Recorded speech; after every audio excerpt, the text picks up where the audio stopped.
A ZentraCast is a space to join some of Europe's most inspired leaders in original conversation. When everything in your organization, career, or even your life seems inside out, demanding change, or you simply feel that there has to be something more to life than you experience now, this is the place for those seeking the wisdom and experience of personal transformation.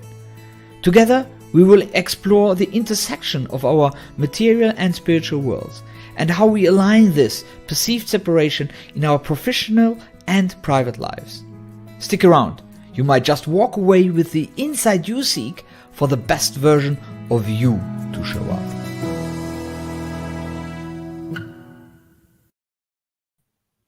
Hello, dear Zentranauts. I am Marco Houwen and your host on this journey for the next 60 minutes of engaging dialogue and hopefully a lot of insights for all of us. Today, I have the pleasure and honor to have an original conversation with my dear friend and brother from another mother, Lyndsay Whitby. Lyndsay is really all about empathy and deep understanding of himself. He really dedicates his life to his family, beautiful two children and a wife, and to supporting others to discover their true being. Today, we will both exchange on both of our journeys of professional healing and personal growth. Hello, Lyndsay. Hey, Marco. Thank you so much for that lovely, kind introduction. And definitely brother from another mother. Definitely. That's cool. So I always kick it off with an unexpected question. And so today, let me ask you one question, just to tiptoe. What is one thing that inspired you deeply recently about yourself, about others, about your surrounding? Seeing a father show up and how impactful energetically that was for the family dynamic. Can you explore a little bit deeper? So part of my purpose is bringing healing from the core. I think we similar, you and I, on that one. And in any dynamic, be it a tribe, a family, a community, a country, everybody plays their part. And in our society, what I see with the people that come to me, at least for support, the women don't hesitate to do this more often than not. Okay, I'm generalizing very broadly here. Youngsters, I have an 11-year-old client who's come. I have 13-year-olds who I just left now, which was a bit late for us. The children are doing it, but the men, I find, are the most reluctant generally to do this kind of work. And yet what I'm starting to see is the pandemic of fathers or healthy masculine not doing some sort of work. And in this one example, in this dynamic, there's a family and everybody is doing a little bit of the work to some degree, not specifically with me. But when the father decided to come and put his toe in the healing waters, metaphorically speaking, it changed a whole lot of the dynamic in the family. And for me, this was watching from outside, was just reinforcing the belief I already have in my own path and how this work is so powerful. Does that make any sense? Yeah, totally. It's actually one of the real topics I wanted to look into today is about your work with fathers and men, and maybe out of your experience, what might be the reason why men are not ready to go there, or not less than women? What are the like the 3, 4, 5 like bullet points? That's why. It's a lovely question, Marco. And as always, for me, I take my medicine I prescribe. So I'm going to introspect rather than speak about the greater population, the men in particular. My challenges with coming to this work were, firstly, I didn't know about it. Secondly, my own wounding as a man and how society portrayed a man should be, in contrast to how I felt about my own manliness. The mistakes I made as a man, which reinforced my internal conflict as a man. never having a healthy manly guide, someone to show a healthy masculine. And healthy masculine for me would be not just the man who shows up in the typical sense of provider, protector, the old hunter-gatherer mindset of a man, but doing the emotional work so that the trauma that we're carrying, which all of us carry to a degree, we don't pass that on to our kids. And because, again, speaking very subjectively, I see the impact. I watch it like in real time, me doing the work on me and how that is impacting my girls. You watch it, you watch the words, you watch the actions, you watch your learned behaviors, you overcome them to a degree, you see how that influences them, and in very little words, but more actions. So for me, it was just not having a healthy masculine to model. No disrespect to my dad, who I love dearly, and other men out there, but never having that good model, being ashamed of what we carry inside of us. The things we've done wrong that society teaches are bad, living with that guilt and the shame. Guilt and shame would be on the list. We struggle with guilt and shame as men, owning up to that, speaking broadly about that. So I don't know if I put it in numerical order for you well enough, but there's a few things on there that I would say I struggled with as a man. My own perception of my manliness, we were not taught this from young, being able to articulate our feelings. It's such a hard thing to do. And in my work, I see that more often than not is asking someone how they feel. It's so unfamiliar by today's standards, right? We just go to the head, I'm fine, is our reactive response. But more often than not, there's so much more hiding behind, I'm fine, how are you? And for men, being able to articulate that because of what comes. You see, there we go. Okay, so can I coach you quickly? What is behind that? But I now very, very consciously say that because the simple fact to address and to accept our not being fine, that's one of the biggest challenges we're facing, because we have to be fine. If we are not, well, we are told to. Well, I agree. And it's very subliminal messages that tell us that we're supposed to be fine. And this is why we have such high rates of domestic abuse, burnout. The generations that are coming up are struggling with any form of identity because the feminine is strong, but the masculine is not nurtured as much. And we have all these wonderful movements for all these wonderful freedom of speech and everybody being allowed to express themselves, but very few movements for the healthy masculine, in my perception. I could be wrong, and maybe there's things out there that I'm missing, and I'm happy to for people to share that with me. But what I watch in my small zone of life is the healthy masculine is neglected and not spoken of enough. To say you can cry, you can say you're not okay. What do you do about that? How do you change you? How do you heal you for your kids' sake and for the generations that follow? Because it's powerful. A little bit of work on us, the ripple effect is exponential, which is something we don't see so much and speak of. How does the healthy masculine, as you call it, translate in your life?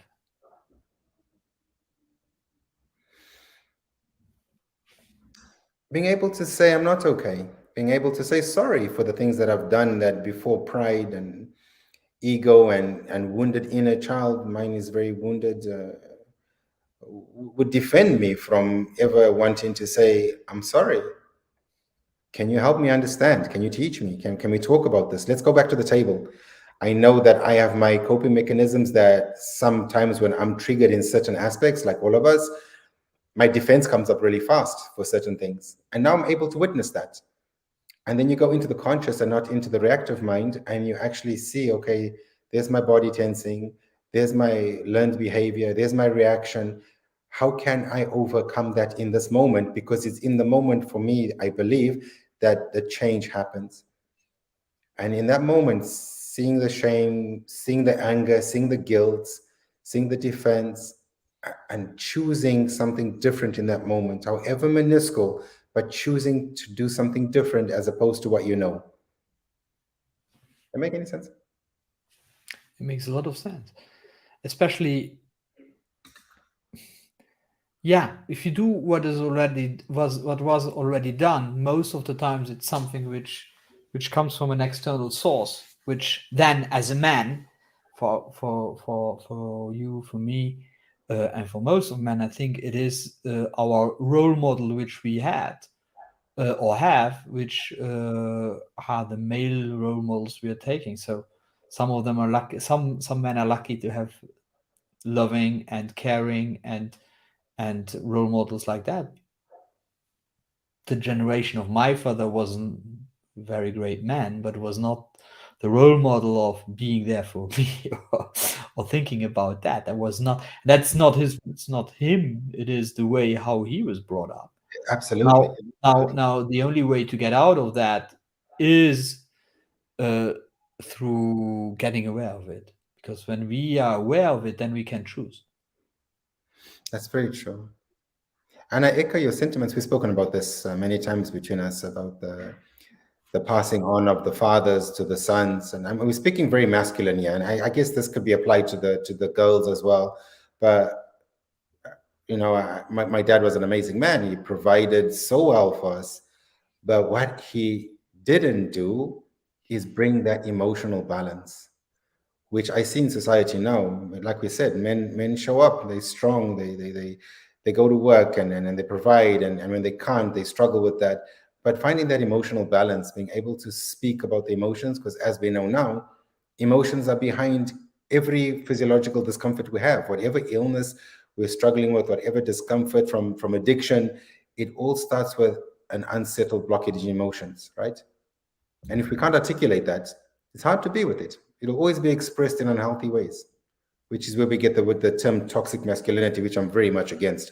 I don't think we're toxic. I think we're wounded. And it's a totally different approach if you say someone is wounded to someone is toxic. Because for many of us, and I argue this point very, very passionately, we don't often, as much as people would argue this, it's not really conscious what we're doing. And when we're acting from a place of shame and guilt, it's very powerful. And those actions come across as toxic, but there's a child in that man who is very scared and afraid. And if we can approach men in this perspective, we can allow men to open up a bit more, and we can bring a lot more healing to the masculine energy that I feel is struggling in society. Let me play a little bit devil's advocate here. Go on. But in our so standing first, I totally agree with you. But just to make the points clear and to make your argument so that people understand, as a person, there are a lot of children, a lot of women really suffering from toxic masculinity, in the sense that there is a lot of abuse, there's a lot of things happening. Now, doesn't it sound like semantics? Toxic and wounded. And how do you pass because I get the difference and I see it, but how do you pass that to a man who is acting in shame, who is acting in guilt, which that's mostly what we are doing when we are going down that toxic or wounded route? Yeah. How do you use that for that? Wonderful question. And for me, in my frame of life, the difference between toxic and wounded, toxic is a label. And when we label anything, more often than not, we almost shame men for their actions. And toxic is almost as if the person is choosing it. It's almost as if they choose it. And when we get to understand the deeper energetic influence of a wounded inner child, it's not so much a choice, it's almost a comfort, even if it has a drastic repercussions. But there's something that action is protecting or bringing some sort of peace, even if it's hurting the people around us, the kids, our partners, society. And the wounded approach is more empathetic. There's a lot more compassion. If you say something is wounded, we tend to want to take care of it. If we see a wounded animal, we'd want to protect it, to take care of it, rather than it's toxic, because then we always want to stay away from it. And we almost push men away because we tell them that they're toxic. Then it's like, well, there's something wrong with me. as opposed to I'm hurting and my actions are showing that. So how can I better take care of that? Did I bring something with that? I love that. I love that. I love that. What I hear here, or what comes up for me when you say that is, as long as it stays unaware, it is toxic, and it becomes aware when it gets when it becomes wounded, in a sense, when it becomes in our awareness. Let me take an example, as we are very philosophical or very theoretical here. Let me Oh, take an example, a personal example. Um, Now, most of you know me as being very calm, sitting here doing doing my ZentraCast and other stuff. But a part of me is like a very hot volcano, and can explode very, very, very tough and very deeply. Now, before, when I was exploding in front of my daughter, for example, and I was not aware at the times where I was so stressed out because of my job, and shamed and guilt because I was never there. And when I was there, I was expecting so much more from my child, because I wanted so much to find this balance, which I never can, because balance doesn't work. And that was very toxic for her. I'm sure. I know it. Actually, she once told me, Marco, I was really, really deeply afraid of you at that time, which was shocking for me. I'm very happy that she expressed it, because it was showed a good relationship we have today. great, great. Today, I rarely explode, fortunately. Well, a little bit of a positive thing from personal development or personal leadership is necessary. That said, not I still it still happens, but I'm aware of it, and now that is showing a wound for me. So I see for very deeply myself where I have to work still.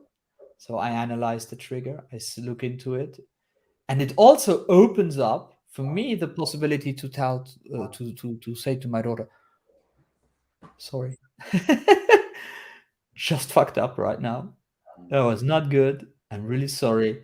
And I even, not always, but sometimes, then have the possibility to explain why that happened, so that there's even a learning for her, in a sense. So that's where and maybe I'm not in the same narrative way thinking as you do, but that's how I would distinguish toxic and wounded. What do you think about that? Well, firstly, I love that you have this dialogue with your daughter, the ability to be able to share where there's difficulties in the relationship, because I feel as a father that is very healthy. Um, and I do agree with you to a degree that it is a bit of semantics, although I was reflecting and feeling what you're saying. And I know the feeling of wanting best for our kids, and that coming across in a way that might have an impact on them because we're not projecting it very healthily. I still don't know if it's toxic. I feel the wounding is passed on, which is the generational trauma. It's great that you stopped it and that you're able to be in a better place now. And I don't feel it's ever too late for any parent, if we're speaking parent to child. But your wound is, we end up wounding the child. So the wounds continue, and this is the generational trauma. I mean, if we saw an animal in a corner that was protecting its life and it was lashing out, we wouldn't say, oh, that's a toxic response. We'd say that's a survival response. This animal is afraid. There's fear here. It's fighting for its life, which is what that inner child is doing for so many of us. The child is fighting for its life. And that comes out in a very modern way of success and do as I say, and be as I want you to be, because I am scared to say, I don't know what I'm doing. And sure, my actions might come out and you feel the Marco as that was toxic from Lyndsay. But what about if Lyndsay's just feeling fear, which I feel a lot of the time from childhood? I don't know. I don't buy the toxic. I do see the semantics in it, and I'm happy to share the dialogue with you, obviously, always. But with anybody, it's like The minute we label something as bad, Marco, I feel and toxic is not a healthy, it's not endearing. I don't know if it's an endearing term. Where I said that before, I agree with you, but it's interesting because we are resonating here on a higher on a higher plane, on a different plane than most of the people, because there are real hurt happening. Yes. And as there are real hurt happening, automatically, that's how we are as humans, and we see that every day in our society, we allow ourselves to label. So the label, as soon as they're abused, there is toxicity. The way we label, as soon as there's abuse, we label it. That's how we work. Everything in our society works like that. I can take hundreds of examples, right? Let's just take what happens right now in the war. So we are labeling different people. The one is a great leader, the other one is a new Hitler. We are labeling. As soon as there is something happening which touches the well-being of persons, we're very fast labeling. What I understand from what you say is maybe that not labeling at this moment is what creates the healthy, or that which works towards the healthy environment we want to have. Is that what you want to convey as a message, or did I get that not right? I don't know if there's right or wrong. There's just interpretation, and I love. Did I interpret it? How do you see my interpretation? I don't want to come across as right or wrong. It's very personal and No, I love that, and thank you for pointing it out. You're totally I'm right. not here to project anything. I'm just speaking very subjectively, and I love what you said, and I feel echoing that, Marco. When we remove the labels, even if we replace them with another label as wounded, if you really want to go into the semantics of it, wounded is a label, right? But the compassion that comes, you don't have to stay in a wounded relationship, a toxic relationship. You don't have to stay in a broken relationship that's hurting you. But if you walk away, or if you want to see it from a different perspective, when we come with the lens of compassion, Marco, because it's all we need is a bit of compassion, because that is what we need. So if I'm compassionate with you for being toxic or bringing your wounding to me, and I can bring compassion to my pain, to your pain, I might not want to be friends with you. We might want to meet and discuss whatever the response is after. Fine. But if I walk away labeling you as toxic, offensive, blah, blah, blah, I'm only justifying my own pain. And there's no healing in that for anybody, not society, not for ourselves, and not for our kids. So I'm not condoning bad behavior. I'm not condoning what wounding does and how it comes out, toxic or wounded, whatever it is. But I'm saying that if we're going to use a label, if we're going to have a title, if we're going to change anything in us, then if I talk about you as, I wonder what is going on in Marco, he sounds like there's some pain, there's some wounding, he's inner child. I know this is elevated talk, maybe to some degree. I don't even like that term, because I don't like the hierarchy of it, because it's not about that. But if we speak with compassion, Marco, the impact is we feel it. If I'm kinder to you, even in our worst moment, in our relationship as friends, I feel it. It's not exonerating you, and it's not forgiving you, and it's not, excusing something that you might do that hurts me. But if I approach that pain and that transgression from compassionate perspective, which is what we need, I feel it, which is something I think we miss in society. If I'm kind to you when you've insulted me, then what does that say about me? But no, if I'm kind to you when you've insulted me, I feel the kindness, because I'm feeling the emotions, not you. So what I extend to you grows in me. Am I going somewhere with this? Do you feel what I'm saying? I love it, and I think this is almost a taboo topic, and so it's really good and really great to talk about it. And maybe let's leave the debate between toxicity and wounded at the side, in a sense that again is not, it's not the most important. For me, the most important is, how do you intervene? what is your action you take? What is your role as Lyndsay, as coach, as somatic coach? What is your role in this so that you can help the wounded? Because, sorry, I will let you answer on that one and I'll go for the next question. I said this to an ICF event 2 nights ago here at the Foundry, and I said it to a young lady who's just certified as a coach and looking for a way as a coach. And I reflected on my 2 years doing this full time. And I said, my biggest awareness now is that you can only influence people as deeply as you've influenced yourself. So I got no guidance. I got no answers for anybody except me, because I can answer me because I know what's going on in me. And I find, Marco, and it's almost like magic because I know the theory. I read, I listen. I still am struggling to accept that when you heal you to any degree, it's all the next person needs. When I'm showing up for my clients as a better version of me, however that might be, facing shame, guilt, acknowledging what I'm improving on, where I'm not, I find that just the energetic raising of my vibration is almost enough. We don't need so many words. We don't need so many actions and tools. When you are approaching somebody as a more vulnerable, in a loving, expanding way, more honest, more authentic with you, you almost impact them instinctively, energetically.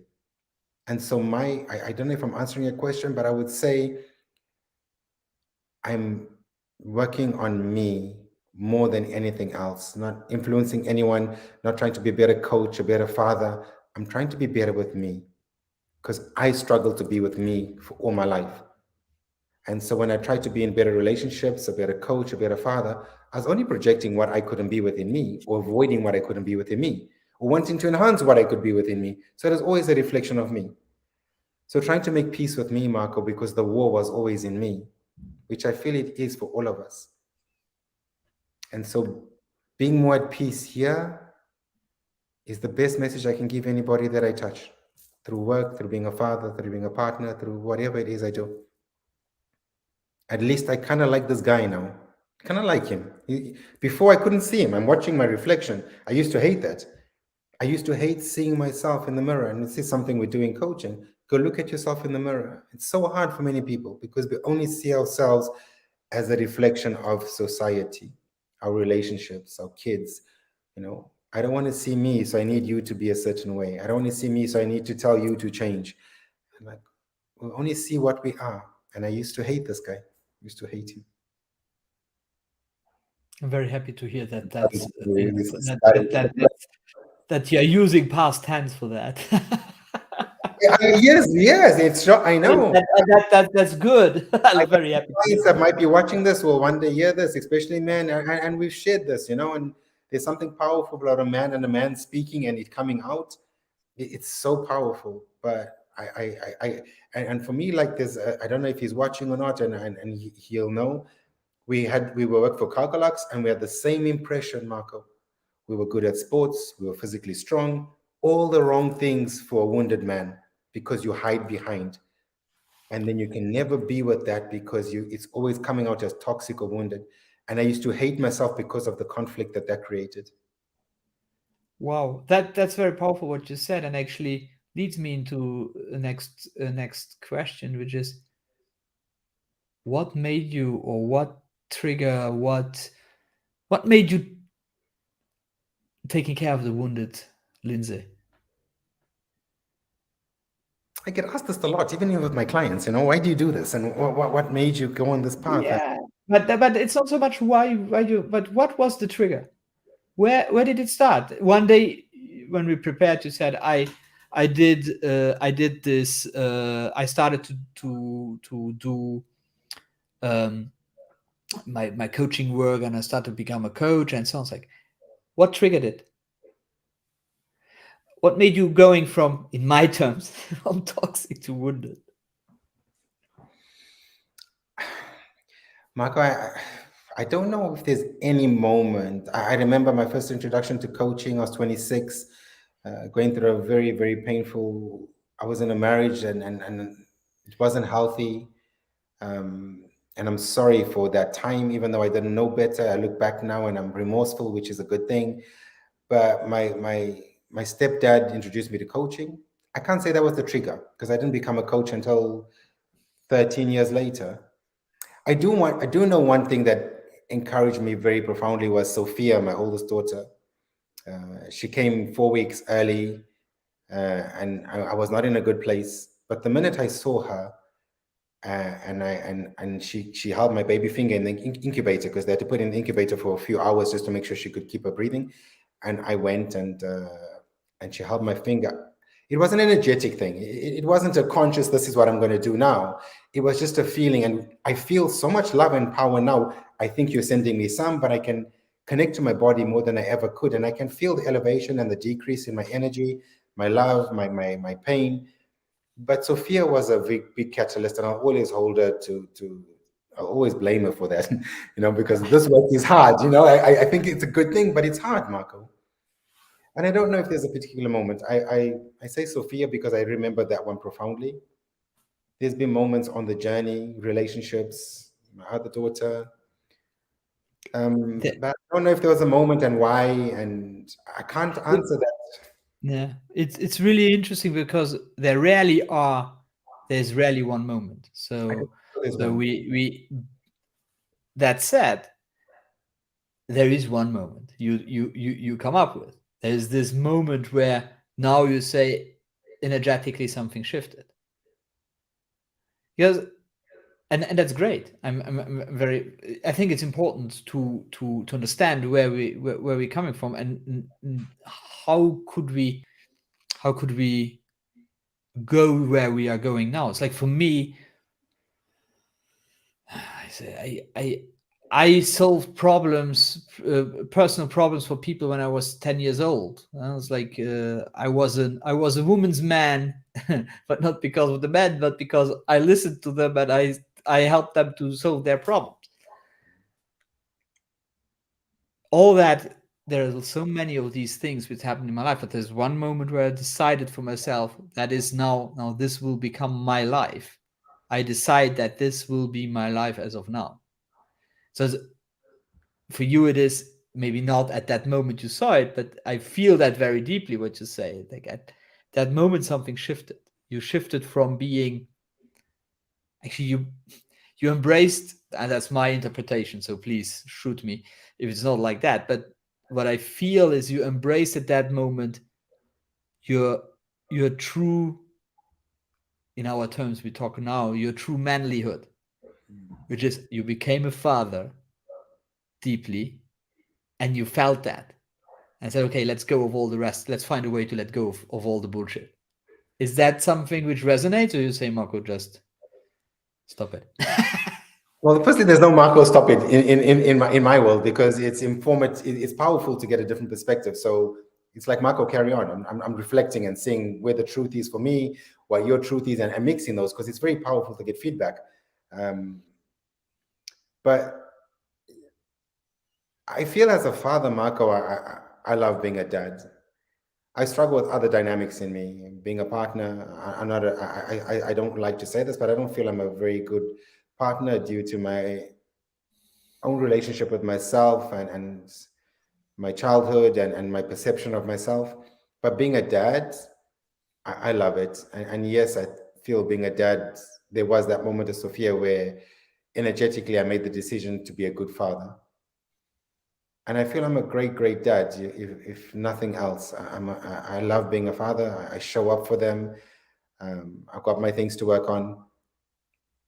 But I feel that's the biggest thing to sell between us now in this conversation is fathers, we can do more for our kids. And it's a wonderful thing to do it, even if initially there's fear and there's challenges within us.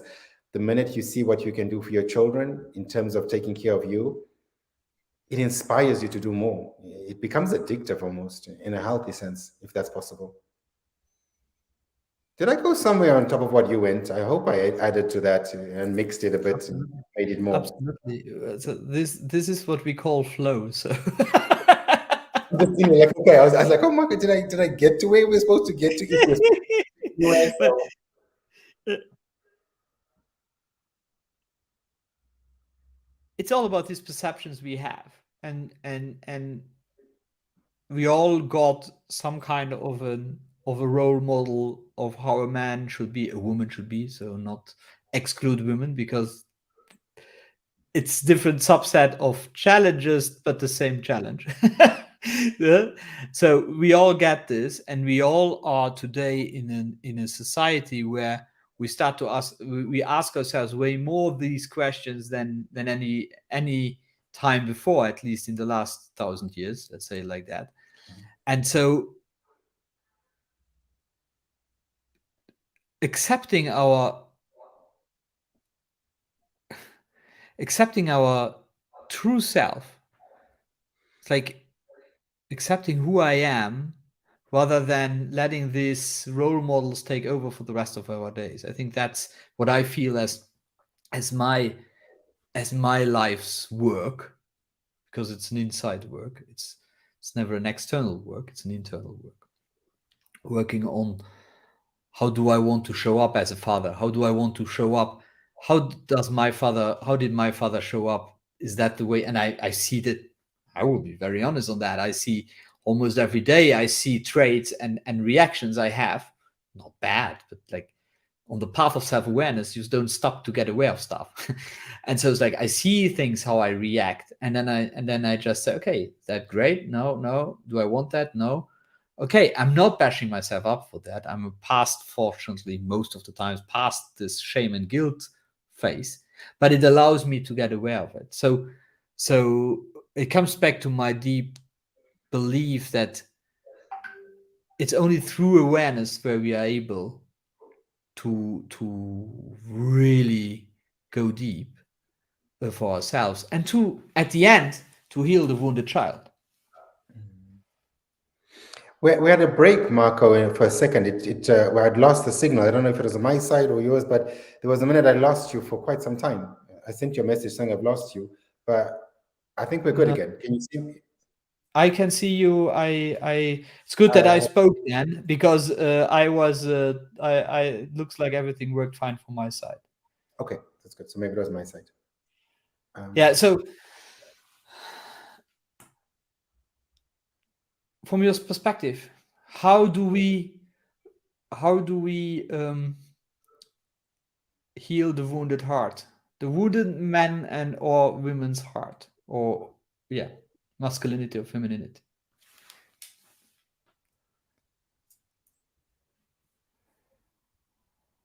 I don't know if there's a how. There was something you said just before I lost the signal on my side about our true selves. And as I'm evolving, Marco, I don't know if there is our true selves. It's just the self. And how do we feel about the self? Do we like what we see in this self? And if we don't, what are we willing to do about it? And the questions and the awareness are very powerful. There were some questions in my life I never wanted to ask. I didn't even know how to ask them.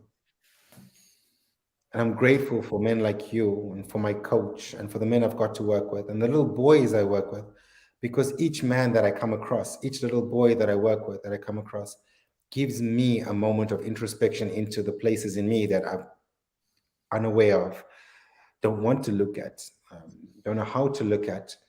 And so we use each other as a mirror.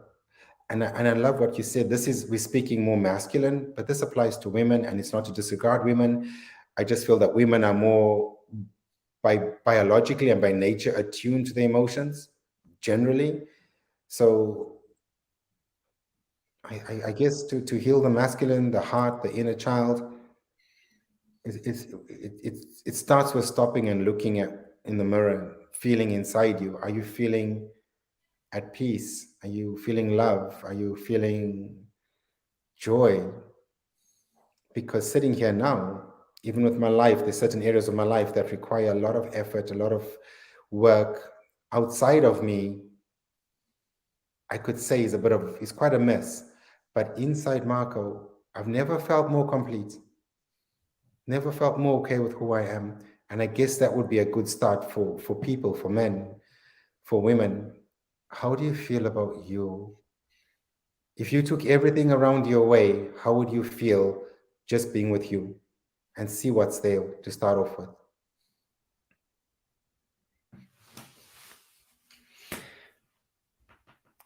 Do you have a story who illustrates,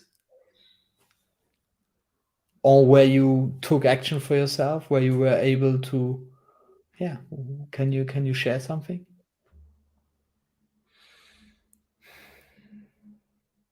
So, like a story where I took action to to heal yourself, to heal the wounded masculine, just to make it a little bit more less abstract? Hmm. So I've always been strong in my feminine. Like you, Marco, I reflected.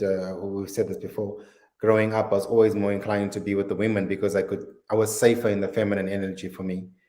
Um, but something that I would say is showing that I'm healing my masculine is the awareness that I can sit with other men and sit with their pain and their challenges and see mine and be okay with mine, even if they're uncomfortable.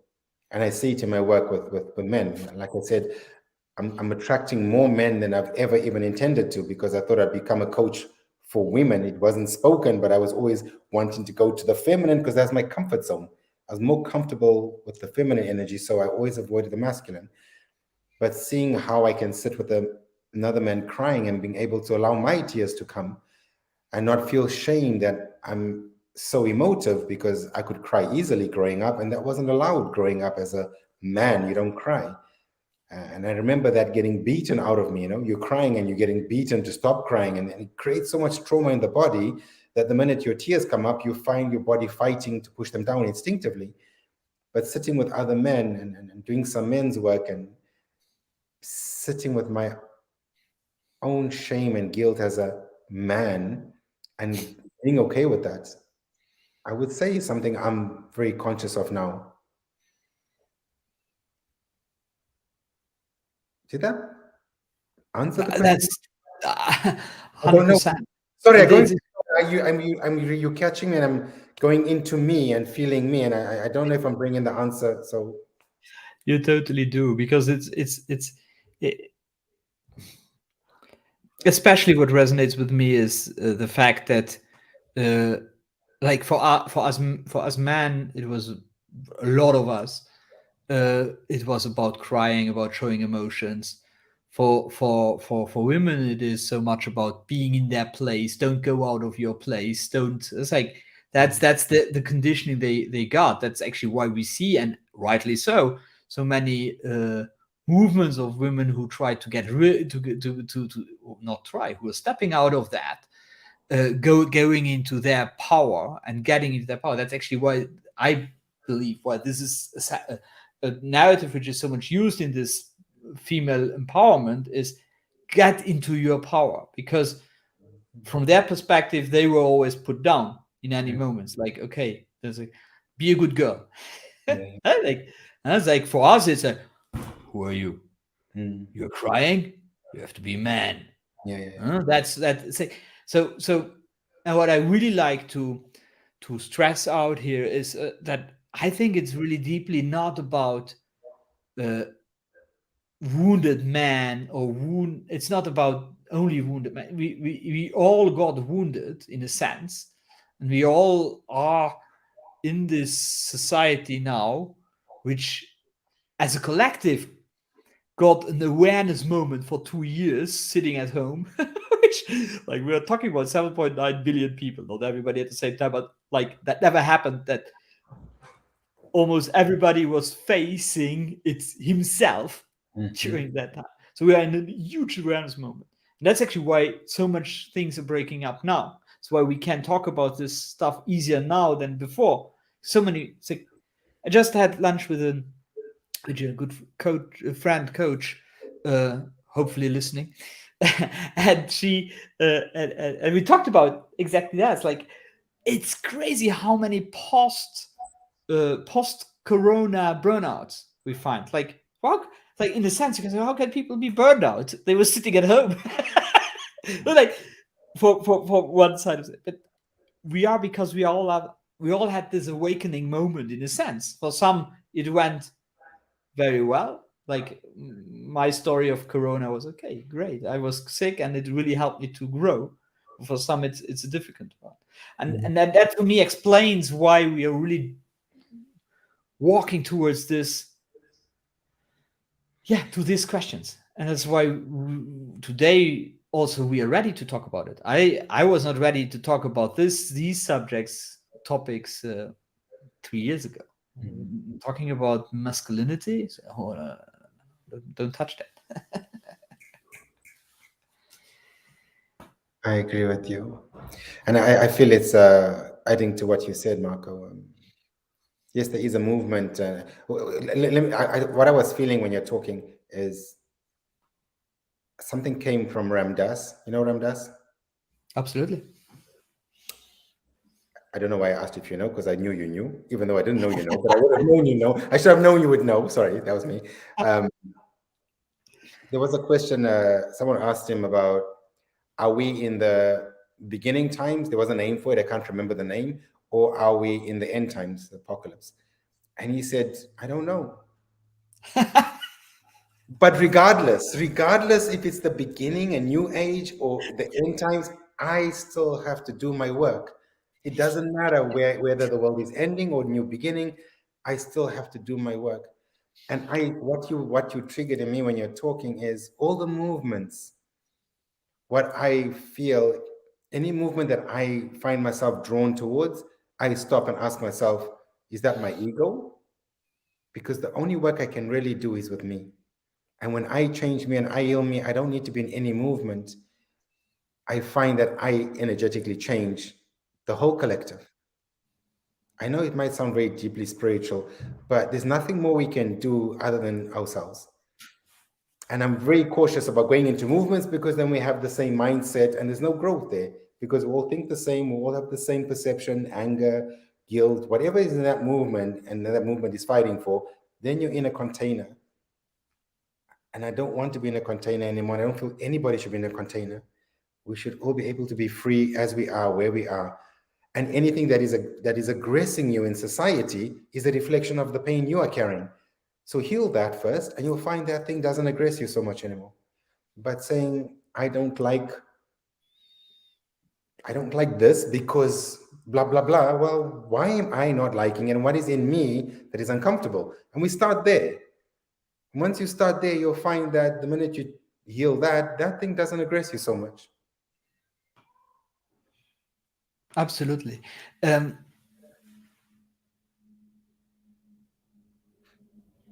It's so powerful when we get aware of how ourself we can overcome these triggers, and how we can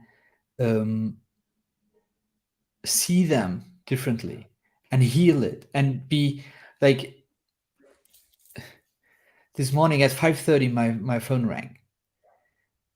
My father, right? And they have corona. So I was like, oh shit. Like, I take the phone, and he was totally like telling me a lot of stuff about his past and what is not happening now.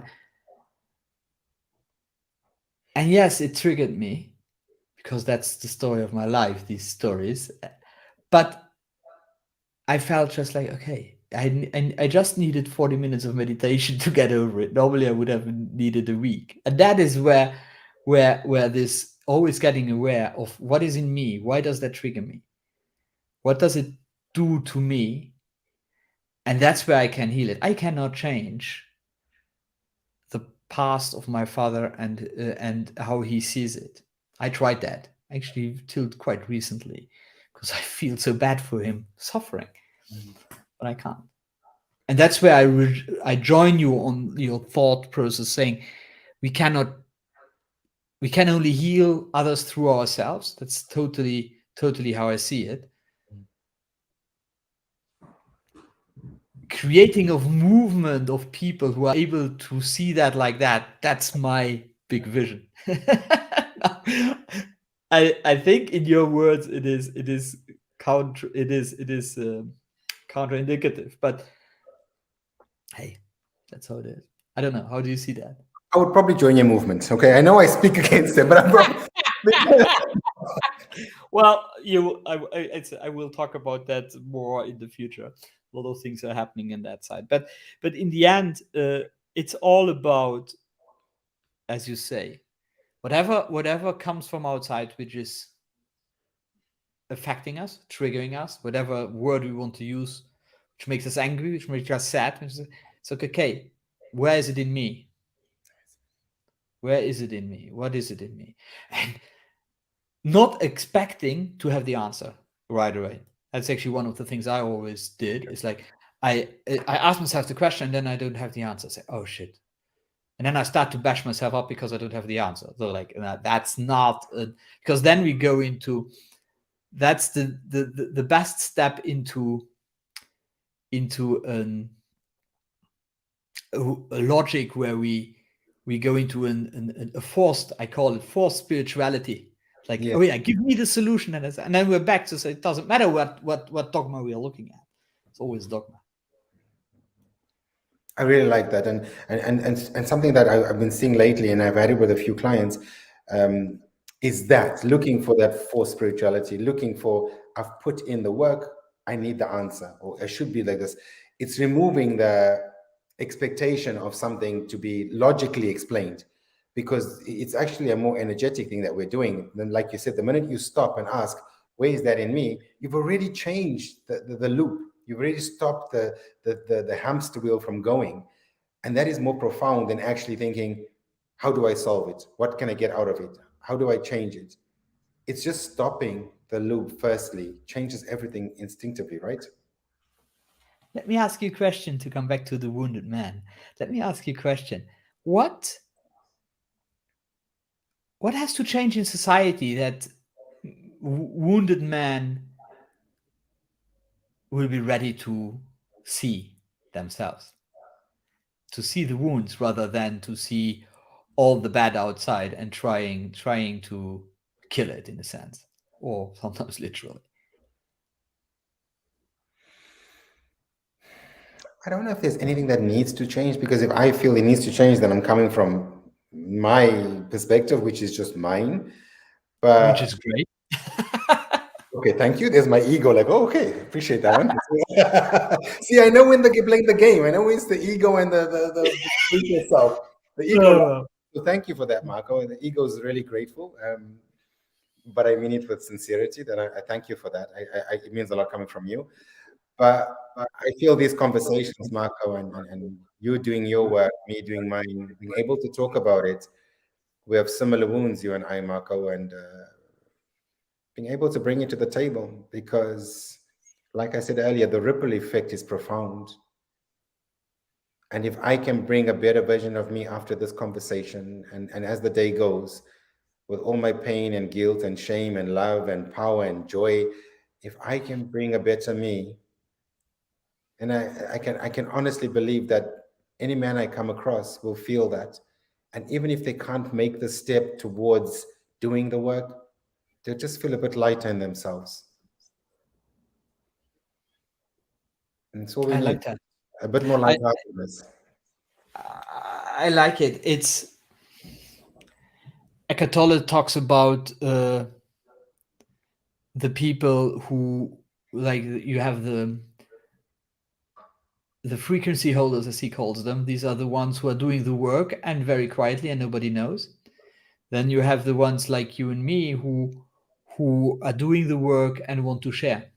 Both are extremely important because both do actually the same. Just the one needs his voice, the other one needs keeps the energy high.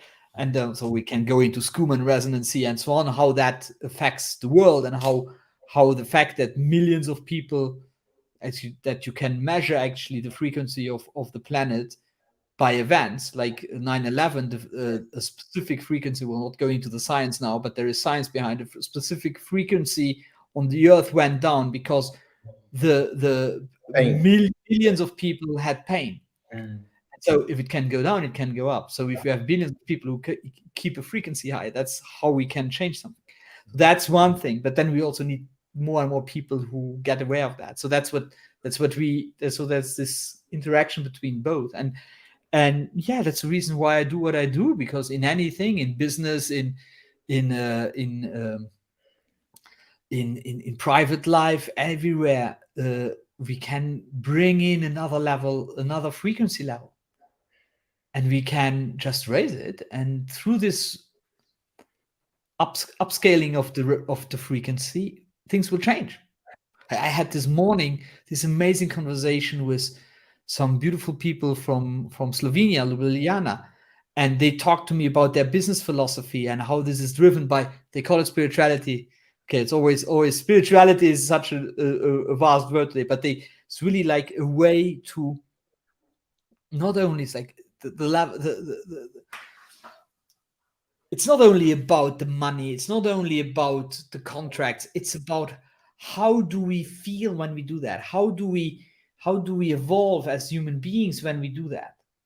And if more and more people think like that in business, for example, that has direct effect. Because it's like, I read this book recently from Hubert Joly, who was the guy who saved Best Buy in the US. So he took over Best Buy 2012 and it almost was bankrupt, and then he brought it back to heights, and he only did it by focusing on people, raising the energy in the end of people, of all his people, and created, against all odds, a very profitable company. And even like, and didn't win against Amazon, because he understood that it's not about winning, but it's about partnering, and they are working together with Amazon. It's like crazy stuff. And it just worked because he could raise the energy. I love that. I really love that.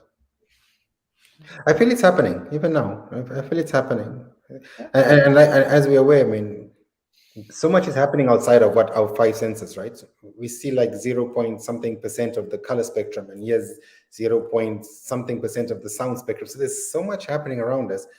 Raising your vibration, being okay with your pain and your demons and your mistakes and your past, starting to heal that and be okay with that, we affect so much. It's very powerful what we can do just by doing a bit of you. Beautiful. On that note, we're already on the top of the hour, and Fast. we went through. So sorry for being 3 or 4 minutes late, dear audience.